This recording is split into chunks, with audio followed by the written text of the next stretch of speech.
أشهد أن لا إله إلا الله وأشهد أن محمدا عبده ورسوله لا نبي ولا رسول بعده. Sekali lagi bagi Allah yang mandang bagi kitanya kesempatan untuk terus kita tingkatkan keimanan dan ketakwaan kita kepada Allah Subhanahu wa taala. Selawat dan salam kita sampaikan kepada Rasulullah sallallahu alaihi wasallam, kepada keluarganya, sahabatnya dan orang-orang yang mengikutinya hingga akhir kelak. Jemaah yang dimuliakan Allah, seyogianya yang menjadi pemateri pada kajian hanyalah Dr. Malik Adarsyah LCMA dengan satu dan lain hal. Beliau berhalangan, maka insyaAllah belum gantikan Mbak Madamnya. Semoga Allah mudahkan urusannya, Allah jaga beliau. Jemaah yang dimuliakan Allah, adapun di kesempatan yang mulia ini kita coba melihat beberapa pelajaran yang disampaikan oleh ulama dalam kitab Syakhsiyatul Muslim, bagaimana membentuk kepribadian seorang muslim. Di dalam kitab ini seorang muslim disadarkan, diingatkan bahwasanya seorang muslim itu bukan hanya hubungannya dengan Allah saja, akan tetapi dia juga ada hubungannya dengan manusia. Jadi dalam udipnya bukan hanya urusan solat, puasa, zakat, haji, umroh dan lain sebagainya, bukan hanya itu saja. Akan tetapi seorang muslim juga diajarkan bagaimana sikap dia dengan sesama, sikap dia dengan temannya, sikap dia dengan kerabatnya. Sehingga disebutkan dalam kitab sebuah bab, Al-Muslimu ma'a ikhwanihi wa asdiqaihi, bagaimana sikap seorang muslim terhadap temannya dan terhadap kerabatnya. Yang pertama adalah yuhibbuhum fillah, dia mencintai saudaranya, mencintai kerabatnya, mencintai temannya karena Allah. Iban maksud karena Allah disampaikan oleh ulama bahwasanya maksud daripada cinta karena Allah adalah mujarradan an kulli manfa'ah bari'an min ayyi gharad. Mencintai karena Allah adalah terlepas dari semua manfaat yang ingin dia dapatkan, terlepas dari semua tujuan yang ingin dia dapatkan. Terkadang na urung gemengan, na urung yang kepegang komunikasi, ada orang yang mau berinteraksi karena na tujuan, karena na perle, munyo hana tujuan, hana perle, hana bukan apa. Tetapi karena ada manfaat yang ingin dia dapatkan, ada sesuatu yang ingin dia dapatkan, maka dia berteman dengan orang tersebut, dia dekat dengan orang tersebut. Ya, apakah karena hartanya, apakah karena jabatannya, ya, apakah karena pangkatnya, atau apakah ketika dia dekat dengan orang tersebut akan mudah urusan-urusannya. Jadi nak tujuan, maka ji to mengurungnya, menyohana to hana manfaat, hana gemungan. Padahal Allah Subhanahu wa taala ingatkan di dalam Al-Qur'an bahwasanya makna iman dan dekat berteman, sikap seorang muslim dengan sesamanya itu harus berlandaskan iman. Allah Subhanahu wa taala berfirman, a'udzu billahi minasyaitonir rajim, innamal mu'minuna ikhwah, sesungguhnya seorang mukmin itu bersaudara. Jadi ketika orang tersebut beriman, maka bertemanlah. Ini perhatikan jemaah, kata yang Allah sebutkan adalah innamal mu'minuna, orang yang beriman. Karena apa kan? Karena dalam kita beriman kepada Allah Subhanahu wa taala, ya, ada perkara yang tidak boleh diperselisihkan dan ada perkara yang mana para ulama berselisih di dalamnya. Perkara akidah itu tidak boleh berselisih, tidak boleh ada penyembahan, tidak boleh yang berbeda-beda. Akan tetapi dalam praktek ibadah ya akan berbeda. Mazhab Hanafi, mazhab Hambali, mazhab Syafi'i, ya, mazhab Maliki berbeda-beda. Sehingga terkadang sebagian orang di saat melihat perbedaan tersebut, maka dia tidak berteman dengan orang tersebut. Padahal dia sama-sama muslim. Dia beriman kepada Allah. Dia sholat 5 waktu. Nyoh yang keliru di antara kita nyoh kadang. Ya, padahal Allah katakan, dia beriman jika dia beriman kepada Allah, dah beriman, dia beriman kepada Allah, beriman kepada malaikat, dia beriman kepada kitab, dia beriman kepada Rasul, dia beriman kepada hari akhir, dia beriman kepada qadar baik dan qadar buruk, dan dia muslim. Dia mengucap syahadat, dia salat, ya, dia puasa, ya, haji jika mampu. Ya, selama orang tersebut meyakini dan mengimani dengan hal tersebut, maka kitanya harus bersikap sebagaimana muslim yang lainnya. Jemaah yang dimuliakan Allah Subhanahu wa taala, Rasul sallallahu alaihi wasallam mengatakan dalam sebuah hadisnya, "Salafatun man kunna fihi wajada halawatal iman."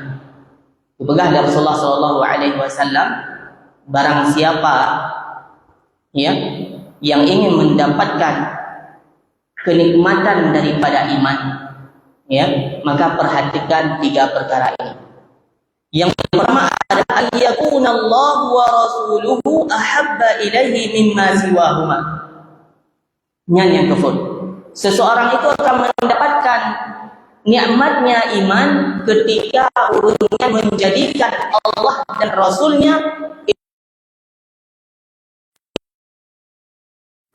menyogetanya mantang ia ke manusia, menyogetanya dalam berharap dan tawakal penuh kepada Allah, maka kita belum mendapatkan kenikmatan iman. Akan tetapi di saat kita mencintai Allah dan Rasulnya di atas segala apapun, maka kita akan mendapatkan nikmatnya iman. Contoh, ya, kita tengah bekerja, sedang bekerja, kemudian azan berkumandang, Allah memohon kitanya untuk solat. Okeylah jika solat itu adalah solat muwassa', waktunya itu luas. Luhur ke asar waktunya luas. Okey, mesti kitanya berpendapat solat jamaah itu bukan wajib, sunnah muakkadah. Kemudian kitanya undurkan. Ya, poh 2. Tak undurkan dah, poh le. Tetap masih mau bekerja. Ya, sampai keluar waktu solat tersebut. Berarti gedanya telah menjadikan pekerjaan gedanya lebih gedanya cintai daripada Allah dan Rasulnya. Yang seharusnya kita mengutamakan Allah dan Rasulnya. Begitu juga di saat ada tekanan yang diberikan ataupun permasalahan di dalam keluarga gedanya.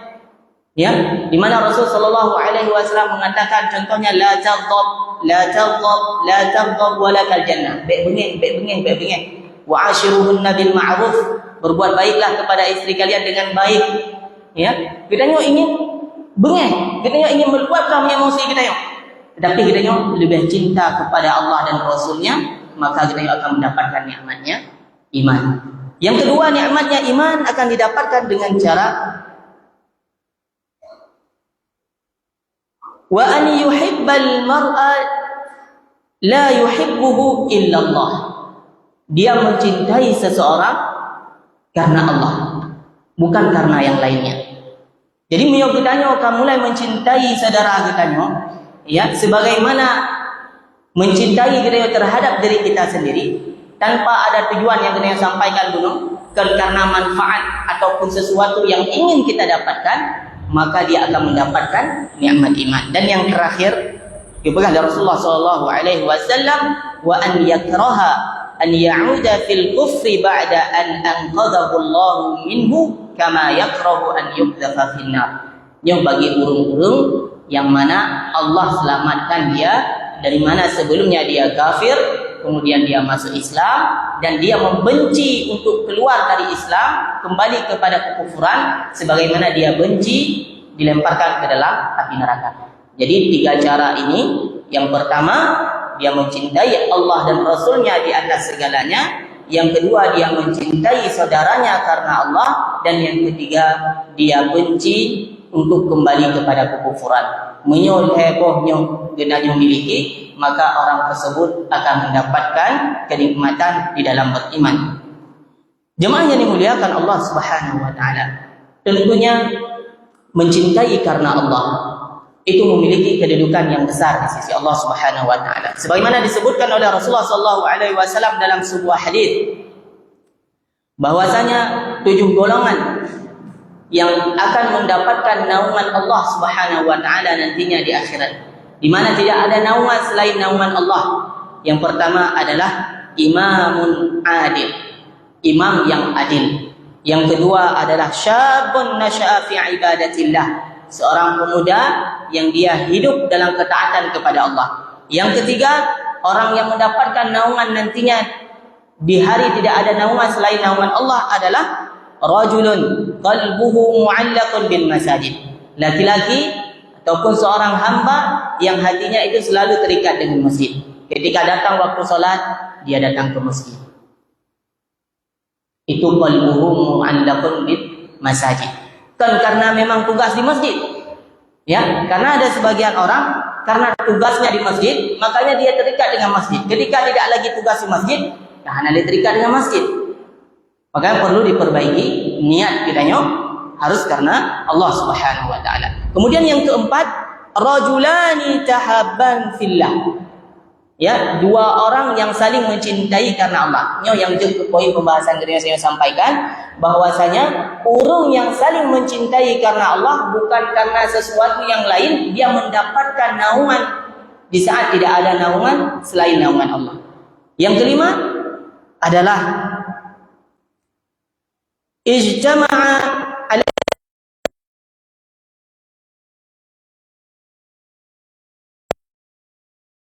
seseorang yang diajak berzina, kemudian dia tidak mau, dia enggan, dia mengatakan ini Allah, aku takut kepada Allah. Kemudian yang keenam adalah rajulun tasaddaqa bi sadaqatin, seorang laki-laki yang bersedekah seseorang tidak diketahui oleh tangan kirinya, dalam artian dia tidak riya, bukan untuk mendapatkan pujian manusia. Yang terakhir adalah wa rajulun dzakarallaha khalian fafadat 'ainahu, seseorang hamba yang dia mengingat Allah Subhanahu wa taala dalam kesendirian sehingga dia meneteskan air mata. Jadi 7 golongan ini merupakan orang-orang yang akan mendapatkan naungannya di sisi Allah Subhanahu wa taala. Jemaah yang dimuliakan Allah, ada sebuah kisah menarik di mana suatu ketika disebutkan di dalam sebuah riwayat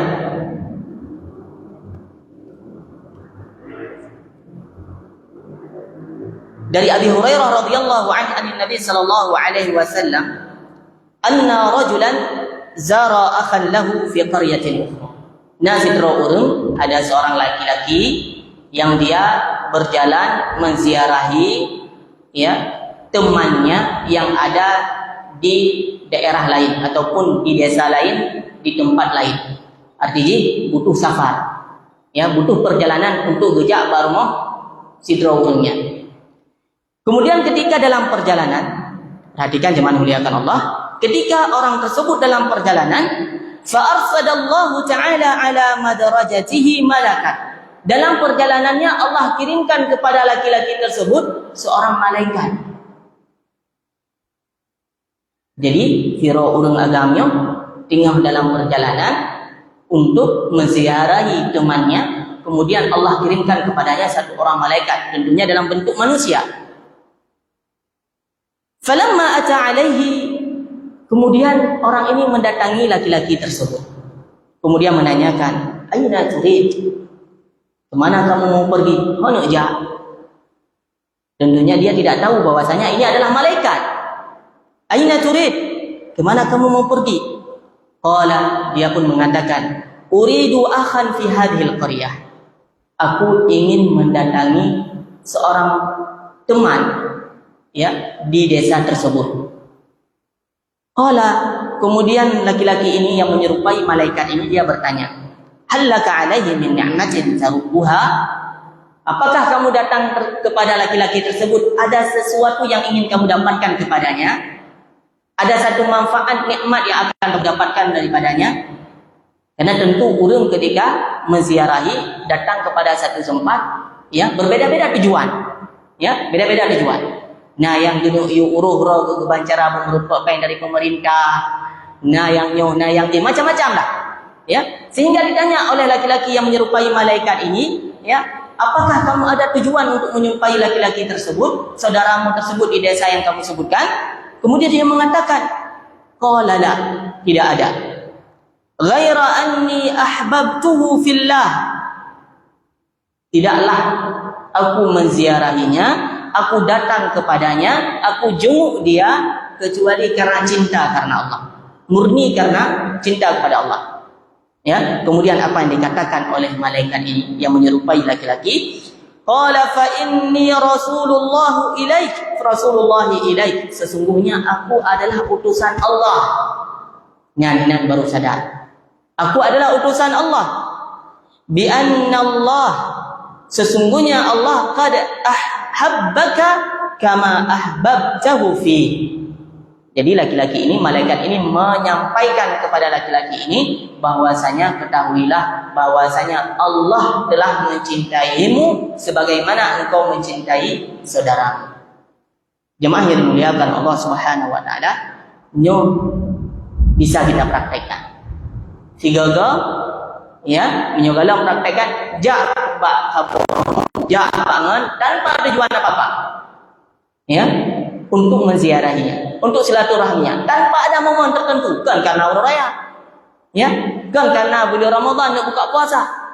Tanpa ada tujuan apa-apa. Dia tiba-tiba sampai terkadang orang itu bertanya, "Pakan punahai." Nah, pakan karena kita memang datang karena Allah Subhanahu wa taala. Nanti akan kita sampaikan ya cerita-cerita yang menarik lainnya tentang mencintai karena Allah.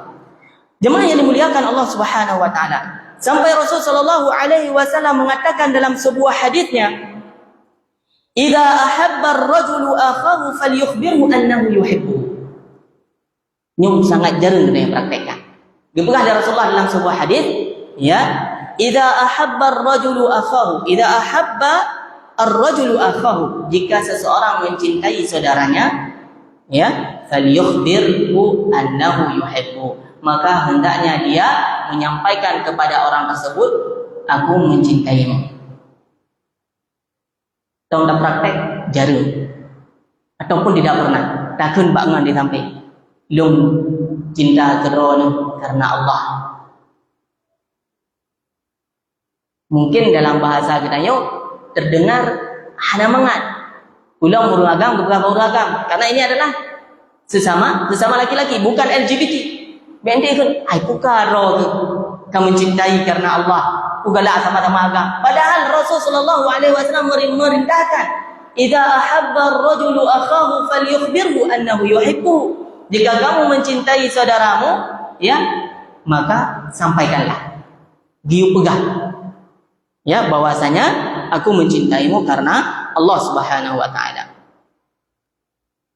Sampai dalam sebuah riwayat disebutkan, dalam riwayat Abu Dawud bi isnadi sahih, an Anas radhiyallahu anhu anna rajulan kana 'inda an-nabi sallallahu alaihi wasallam. Nah, firra laki-laki disebutkan di Anas, famarra bihi ar-rajul anna rajulan kana 'inda an-nabi. Yo, jemaah mulia Allah, nak perhatikan agar mohon cerita ini dan gambarannya. Jadi Naso sahabat Naso orang, dia duduk bersama Rasulullah SAW. Jadi berdua dengan Rasulullah.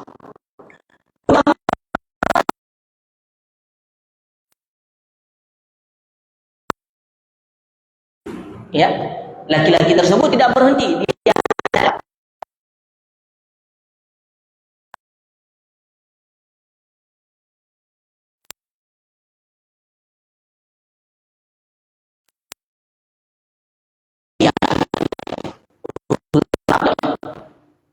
bakso bukan? Rasulullah. Kemudian ku respon Rasulullah sallallahu alaihi wasallam. Faqala an-nabi sallallahu alaihi wasallam, qala lahu an-nabi, dan Nabi mengatakan kepada laki-laki yang bersamanya itu, "A'lamta." apakah kamu sudah kabari dia? Apakah kamu sudah menyampaikannya kepada dia bahwasanya engkau mencintainya? Baik cuma ba'du, benarlah kurang lebih. Ya. Kemudian dia mengatakan, qala la, tidak wahai Rasulullah. Aku belum memberitahu dia bahwasanya aku mencintainya. Kemudian pukul Rasulullah, qala a'limhu, beritahu dia bahwasanya engkau mencintainya karena Allah. Falahiqahu wa qala inni la uhibbuka fillah. Kemudian laki-laki ini langsung bersegera ya mengejar laki-laki yang lewat tadi. Kemudian dia mengatakan, "Lung cinta kepada drone karena Allah." Sampaikan.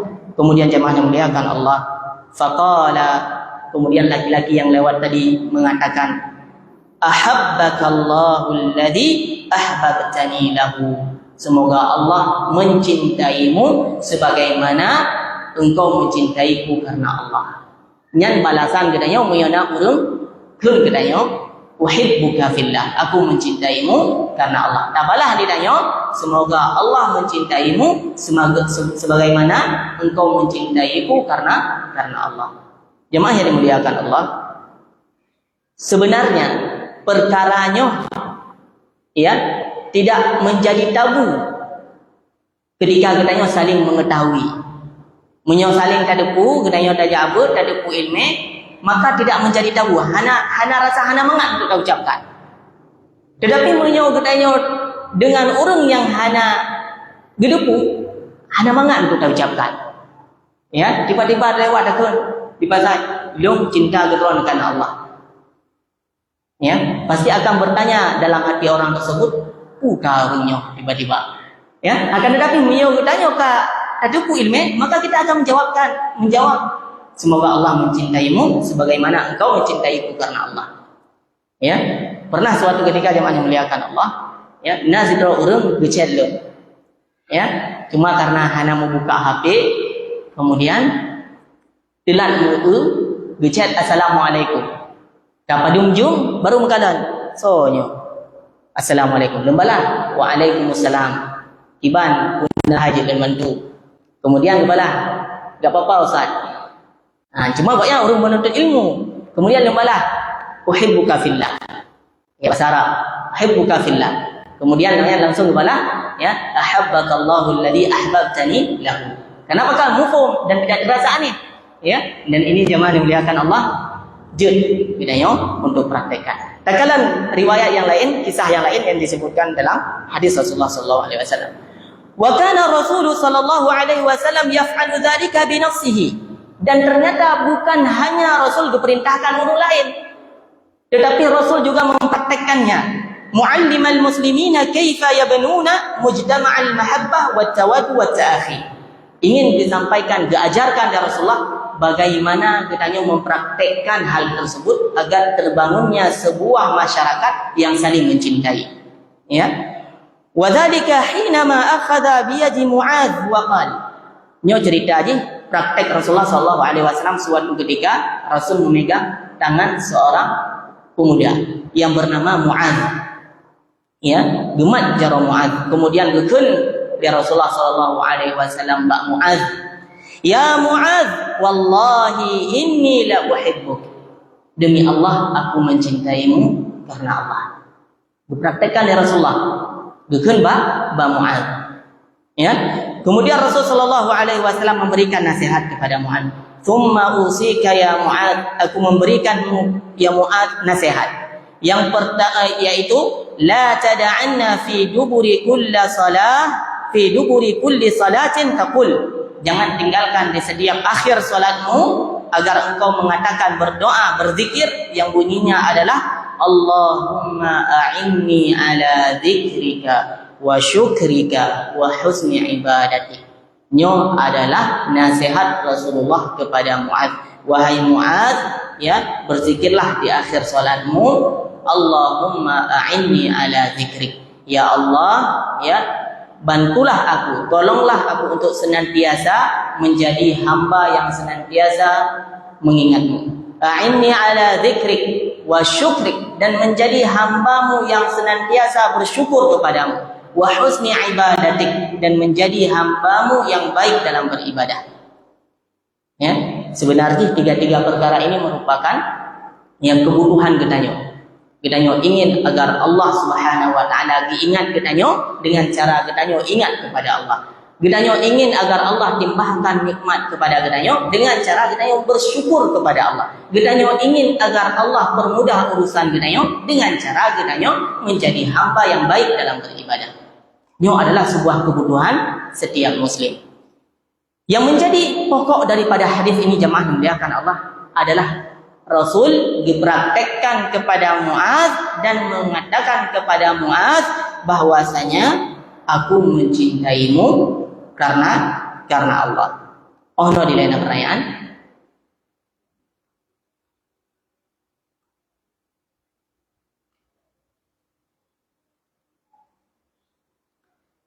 Jemaah yang dimuliakan Allah Subhanahu wa taala, wa qad intalaqa shush hadha al-hub yang menarik Muaz daripada Rasulullah sallallahu alaihi wasallam tidak berhenti pada diri, akan tetapi Muaz juga mempraktekkannya. Itu yang disebut dengan nashrul ilmi, dakwah ila Allah. Gedanyo mendakwahi orang lain, mempraktekkan ilmu yang telah gedanyo dapatkan. Ya, sebagaimana Muaz mempraktekkannya kepada orang lain. Jemaah yang dimuliakan Allah Subhanahu wa taala. Terkadang Allah Subhanahu wa taala tidak memberikan kita skill, kemampuan untuk berbicara. Nah, orang yang hana Allah berikan kepadanya kemampuan public speaking, berani berbicara di depan umum. Gedung menyogagalan mik kamu kekat. Ada orang yang demikian. Akan tetapi menyogatu mulai luar biasa. Ya, begahaba lanjut menyogatu mulai luar biasa. Ada orang yang dia tidak pintar public speaking. Pegahaba dikurung hang rijut, mat mik kekat, gitu mulai dihajut, tetapi tulisannya bisa bagus. Ya, karena pakar mengerti teknologi. Ya, upui pegat teknologi yang ada sekarang, AI. Ya. Nah, orang yang dia segala keterbatasannya, ya, ilmu dia tidak ada, bijak sekolah bagian syariat pihana, ya. Kemudian dia berani bicara di tempat umum juga tidak. Ya. Cuma karena cintanya karena ilmu, dia menyebarkan ilmu tersebut dengan sosial media. Bekalan nak ustaz yang berkhabar tentang dakwah. Menariknya. Yang kepegang sesuai dengan Al-Quran dan Sunnah. Kanggu karang-karang. Dah share. Kemudian ada orang yang melihatnya. Ada orang yang mendapatkan petunjuk dari konten tersebut, dakwah tersebut, sehingga ia mengamalkannya. Ini akan menjadi amal jariah bagi kita ya. Ya. Sehingga jemaah dimuliakan Allah, ruang lingkup dakwah saat ini tidak sesempit masa lalu. Munyo jauhun watai tanya dakwah kita yang payah tajam berupa urung. Berdakwah dengan lisan ataupun menulis dengan tulisan, kemudian payah tak kirim perlu waktu berhari-hari. Tetapi sekarang jauh lebih mudah. Yang terkadang jemaah dimuliakan Allah sangat disayangkan di saat kita yang memiliki HP yang canggih, HP yang bisa digunakan untuk sosial media, HP yang bisa digunakan untuk WhatsApp, tetapi tidak kita manfaatkan untuk berdakwah. Padahal apa salahnya? Ya, untuk men-share ulang ya apa yang kita dapatkan daripada kebaikan-kebaikan. Rasul sallallahu alaihi wasallam mengatakan dalam hadisnya, ya, la yahdiyallahu bika rajulan wahidan khairun min humurin ni'am. Dikatakan Rasulullah, seseorang yang mendapatkan petunjuk ya khairun min humurin ni'am. Punya fitra urung merupakan petunjuk dari wasilah gedanyo, nya lebih baik daripada onta merah kata Rasulullah. Onta merahnya adalah sebuah kendaraan di masa lalu yang sangat mahal harganya. Punya gedanyo dino kendaraanku yang paling mahal, maka jadikanlah sebagai perumpamaan. Jadi ketika Rasulullah gedanyo mendapatkan onta merah tersebut atau mobil mewah tersebut, ya tidak sebanding dengan pahala yang kita dapatkan ketika gedanyo mendakwahi seseorang, kemudian orang tersebut mendapatkan petunjuk. Nak rumah ke tanya di rumah, nak anak ke dacok tahu dah tarik ajak masjid, solat, dengar kajian. Kemudian dia menjadi hamba Allah, menjadi baik, maka kita akan mendapatkan amal jariah daripada aktivitas tersebut. Jadi Mu'adz bin Jabal ini dia mempraktekkan apa yang telah dipraktekkan oleh Rasulullah.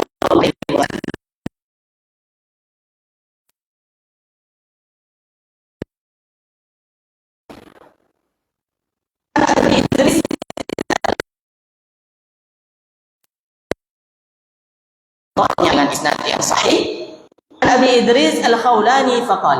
Jadi Abu Idris Al-Khawlani kisah alam zaman dimuliakan Allah, boleh didengar begot. Jadi Abu Idris Al-Khawlani ini masuk ke dalam masjid. Bertama dalam masjid, qala, dia mengatakan dakhaltu masjida Dimashq. Aku masuk ke dalam masjid yang ada di Damaskus. Fa idza fatan barraqu sanaya. Ketika kita dalam masjid yang kekalan nasidro anak muda, cukup putih itu dalam masjid di Damaskus. So yang kalan Abu Idris Al-Khawlani. Kemudian wa idzan nasu ma'ahu, dan pemuda ini tidak sendirian, na jamaah, na orang lain, ya, di kalangan ataupun di halaqah anak muda tersebut. Wa idza ikhtalafu fi syai'in asnaduhu ilaihi wa sadaru an ra'yihi. Ketika ada sebuah permasalahan, ketika ada sebuah pertanyaan, ketika ada sebuah hal yang membuat mereka bingung, mereka akan menanyakan kepada anak muda yang putih gigi tersebut. Ya. Dan tidak hanya bertanya, mereka wasadaru an ra'yi. Mereka sangat percaya, thiqah dengan apa yang disampaikan oleh anak muda tersebut. Ya, musuh keun anak mudanya nyo kakak ana bantah-bantah leh. Punya sesama bunuh na permasalahan, ya, na cengcong abi. Ya, ada yang baurung yang pemuda yang putih igonya. Punya pemuda putih igonya, maka mereka tidak berselisih lagi. Mereka percaya dengan apa yang disampaikan oleh pemuda tersebut. Fasa'altu anhu. Jadi Abu Idris Al-Khawlani ini mulai bertanya, so pemuda yang putih hidungnya, bahkan lihat burung yang bertanya kepadanya, kemudian dia menjawab pertanyaan jemaah. Faqila, orang-orang mengatakan hada Mu'adz bin Jabal. Oh, ternyata dia adalah Mu'adz bin Jabal. Yang putih hidungnya adalah Mu'adz bin Jabal. Kemudian falamma kana min al-ghad hajartu, dan keesokan harinya, ya, Abu Idris Al-Khawlani ini, ya, ingin mendahului pemuda yang putih gigi ini. Jadi kagak fikir unyo Mu'adz bin Jabal nyo singoh lonja masjid berawai, ya, duk pegah abang dengan Mu'adz bin Jabal. Kemudian apa yang terjadi? Keinginannya untuk datang lebih cepat. Fawajadtuhu qad sabaqani bitahjir. Ternyata lebih bagah dalam kerja. Ya, goknyan kagak usaha untuk terus lebih bagah ke dalam masjid. Ternyata Mu'adz bin Jabal ini datang lebih cepat lagi. Ya. Kemudian ketika laki-laki ini atau Abu Idris Al-Khawlani ini datang ke masjid yang mendapatkan Mu'adz bin Jabal dalam keadaan fawajadtuhu yusalli, dalam keadaan salat, tinggal sembahyang. So dengan sembahyang Mu'adz bin Jabal. Fantadhartuhu hatta qada salatahu. Kemudian, ya, Abu Idris Al-Khawlani ini pun menunggu sampai selesai salat. Gepre sampai selesai salat, kemudian kasalum assalamualaikum warahmatullahi, assalamualaikum warahmatullahi. Kemudian apa yang dilakukan oleh Abu Idris Al-Khawlani? Thumma ji'tuhu min qibali wajhihi. Banyak adab jemaah yang dimuliakan Allah. Kemudian Abu Idris Al-Khawlani ini mendatangi Mu'adz bin Jabal dari depannya. Gejar samping, ya, kemudian berjumpa. Nah, jadi kan rak ikut, tapi rak ke. Ya, ini bagian juga daripada komunikasi. Yang tanya tanya pegah apa dengan si orang, biar rak ikut, bermuka ke. Ya. Kemudian apa yang dilakukan pertama sekali? Perhatikan, apa yang dilakukan pertama sekali oleh Abu Idris Al-Khawlani ketika menjumpai Mu'adz bin Jabal dari depannya, fasallamtu alaihi, aku memberi salam kepadanya, assalamualaikum. Nyan yang phone takun ketika merupa urung, kan ketika merupa urung phone takun iman bapa, ya, iman bapa, iman dari pani, iman sehat dan lain sebagainya. Yang seharusnya pertama sekali kita jumpa niat adalah salam, ya, assalamualaikum. Yang terkadang katanya tidak terbiasa untuk mempraktekannya, ataupun karena mantang jarang tak praktekkan sehingga katanya lebih mantang sering dua. Kemudian jemaah yang muliakan Allah, ketika Abu Idris ini menyampaikan salamnya assalamualaikum, kemudian dijawab tentunya oleh Mu'adz bin Jabal, kemudian gekun le Abu Idris Al-Khawlani, thumma qultu wallahi inni la uhibbuka, demi Allah aku mencintaimu karena Allah. Ini bayangkan jemaah, ya, jika kita bayangkan, ya, takun bauri sampai ini assalamualaikum, inni uhibbuka fillah. Munyo kita ka sama-sama dari anak aneh le, ya. Akan tetapi ketika tidak saling mengetahui, maka akan menjadi suatu yang asing, tidak enak didengar, ya. Maka ini merupakan sebuah sunnah, ya, yang boleh genayo untuk praktekkan, menyampaikan kepada orang lain bahwasanya kita mencintainya karena Allah, yang sunnah.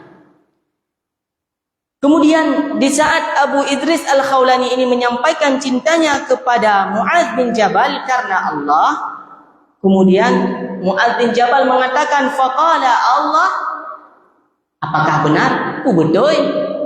Ya, atau jangan-jangan karena ingin sesuatu, ya, atau jangan-jangan karena ingin mendapatkan sesuatu. Tak anggapkanlah jemaah yang dimuliakan Allah, musuhna sidro, ya, orang yang banyak hartanya, orang yang banyak uangnya, ya, orang yang memiliki jabatan, ya, kemudian tajak dengannya urmo, tok assalamualaikum, tiban punya rasa bertanya-tanya, ya, yang ingin kita dapatkan daripada orang tersebut. Begitu juga ditanyakan oleh Mu'adz bin Jabal, Allah, apakah benar kamu mencintaiku karena Allah?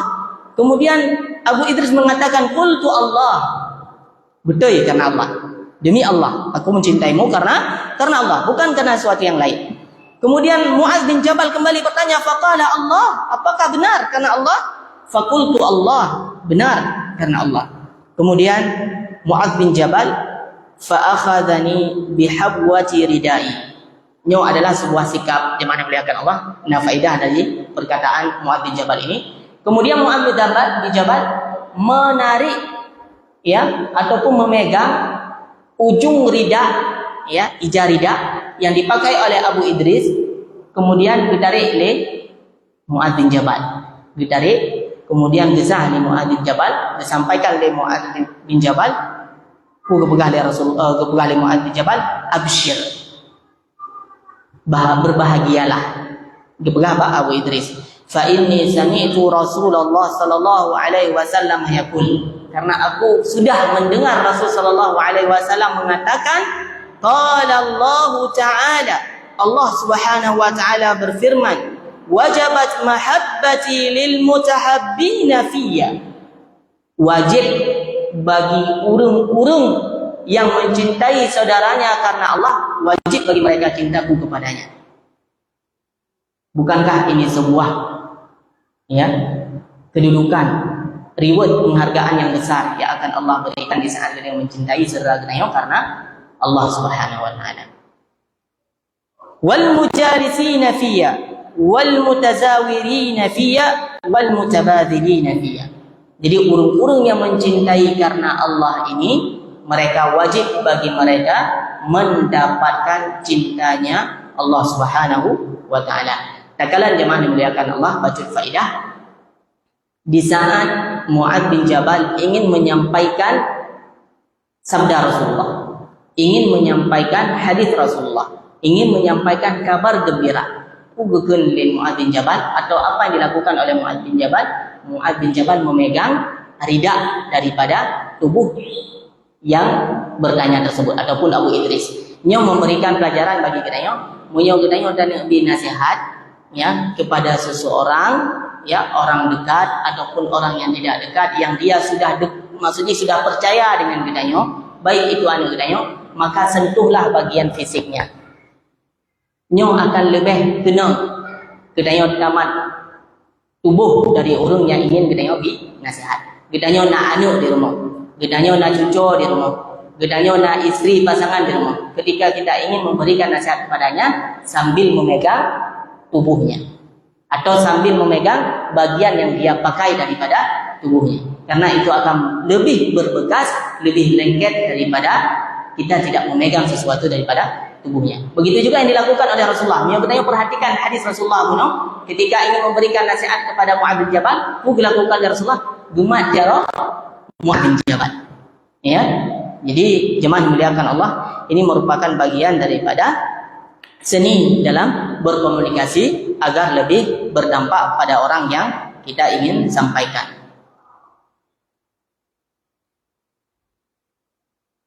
Ada pertanyaan? Ya, Kak Wate.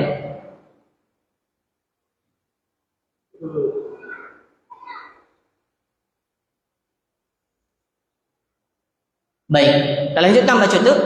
Disebutkan dalam kitab sebuah pertanyaan, apa dampak bagi seorang mukmin daripada cinta kepada saudaranya?